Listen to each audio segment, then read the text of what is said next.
Hey YouTubers, don't forget to subscribe and hit that bell over by the subscriber button to notify you every single time I upload. Enjoy the video.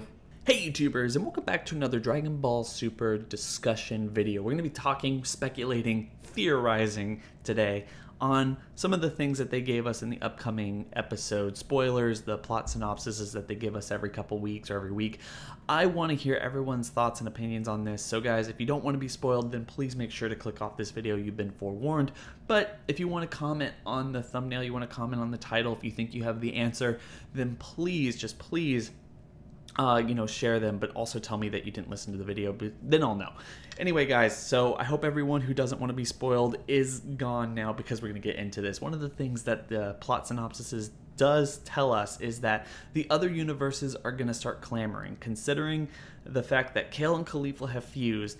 All the other universes are going to start wondering whether they can use their Potara earrings to fuse, because yes, everyone has Potara earrings. It would be a huge advantage for them and everything like that. One of the things that episode 114 did is it allowed Caulifla and Kale to fuse, make Kefla, and then be on the ring and not be cheating. I've argued this before and a lot of people disagreed with me, but I think at this point we have to just kind of come to the conclusion that yes, the Tournament of Power has no rules. As long as the Zenos like what they're seeing, as long as they think it's cool, then yes, no one is going to be able to tell them no. And everything that someone does that they like is going to be allowed in this tournament. There's no way around that. That's just the way that it's going to be.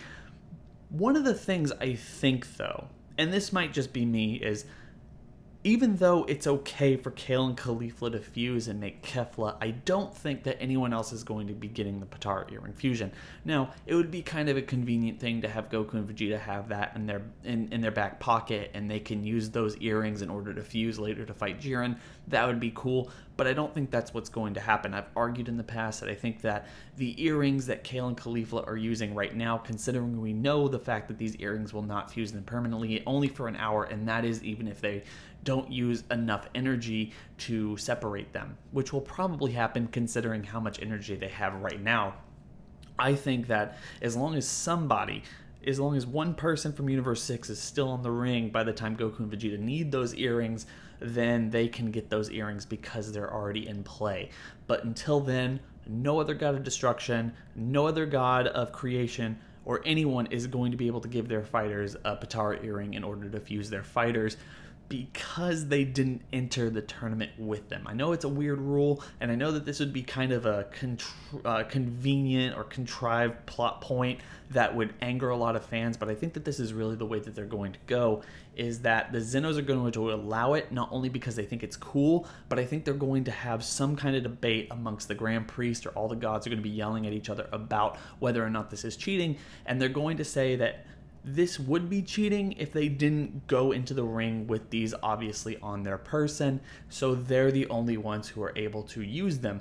One of the plot points I think would be cool about this, though, is because we know, and because they retcon the whole Potara earring fusion takes only an hour for mortals putting it on, if Kale and Caulifla do defuse and they have those earrings, I wonder, I mean, if they defuse, Goku beats them, and then they're not automatically eliminated, I'm wondering whether or not they're going to become a target for everyone in the tournament, because as long as we can get our hands on those earrings, they're fair game, if that's true. I think that would be a really interesting plot point going towards the ending of this tournament. We know it's going to last months from now on, so they need to figure out ways to expand the story and keep it going. Creating a completely different character, whether it's someone in Universe 7 or Universe 4 or Universe 3 even, would be kind of cool. I think that would be really... Universe 2, really. Ribrianne is still out there. There's still, I believe there's still another one of the Ribrianne Force people out there. So yeah, like having everyone kind of gang up on Kale and Caulifla in order to get their Potara earring fusion in order to fuse would be cool. I think that that would be a great plot point. But as I said, I think everyone's going to start arguing about this. They're going to try to start figuring out whether or not it's part of the rules. Maybe even be the ramifications of this is that they're going to declare that there are really no rules besides you can't fly and you can't kill, and almost anything is possible as long as it was on the tournament ring at the start of the tournament. That would be kind of cool. and it would open up the possibility for a lot of people to start using a lot of different things that they might be hiding or they were not sure about using or something else like that. There's a lot of possibility in this that would open up the floodgates, in my opinion, for more interesting story developments going forward in this Tournament of Power arc, just solely based off the Potara earrings and whether or not any of the other gods of destruction, gods of creation, or other universes are going to be able to give their characters or their fighters the earrings in order to fuse. I think that would be kind of cool. What do you guys think about this? Do you think that would be something you'd want to see? Like Kale and Caulifla literally having to dodge other people in order to keep the earrings just in case they want to refuse? Or maybe Goku and Vegeta getting those particular earrings later down the line, Goku and Gohan.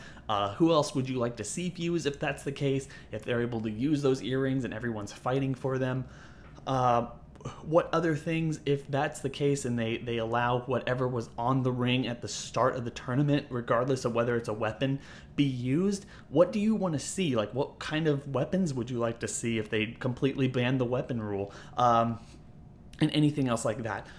I have to say before I go, and I know a lot of people in the comments actually going to be talking about this, one of the reasons I think they're not going to be able to give everyone a Potara earring is because it's kind of a little too similar to what Frost did when he got completely erased, and I think that's one of the reasons they put it in here, because they knew almost everything in Universe 6 has been building up to this particular fusion, and they knew that they needed to start laying some groundwork. So even though Roshi can use the little bottle for the Mafuba, that was on his person at the very beginning, and it's also really cool, so they kind of allowed it. On the other hand, because Frost was in the stands and he was literally trying to attack someone who was still on the tournament ring, that was unacceptable. The same would be kind of true for a God of Destruction or a God of Creation trying to throw their Potara earring fusion. In fact, one of the cool things I think would be is if everyone is deciding whether or not they can do this, and then one of the Gods of Destruction or one of the Gods of Creation or something, probably a God of Creation, takes off their earrings and then tries to throw it and then completely erase, earrings and all, and they realize that these are the new rules and this is the way that it has to be. So one of the things that they've been doing with Universe 6, as I said, is they've been really laying the groundwork for almost every real major story plot and development in the Tournament of Power. Like I've said before, when it first started out, it was just this tabletop type of tournament ring, and then Kale became her berserk form, literally changed the dynamic of the Tournament of Power, changed the scope of the ring to make it what it has been since episode 100. And then with Frost getting eliminated and Master Roshi being able to use the jars for the Mafuba, really picking up the concept of what is acceptable versus what isn't acceptable. And now the Potara earring fusion, I think, is going to eliminate the weapon rule altogether, just so long as you had it on your person at the very beginning. I think that that's actually a really cool way to think about this. I really hope they go that way, because I think there's so many possibilities and story arcs for this, especially when you're talking about someone like, or a universe like Universe 3, considering a lot of those are artificially enhanced humans or beings or mortals or whatever they really are, robots really. And then also you have Universe 2, which they made very clear has not only a Yardradian but also a Suforian, which are the Tuffles.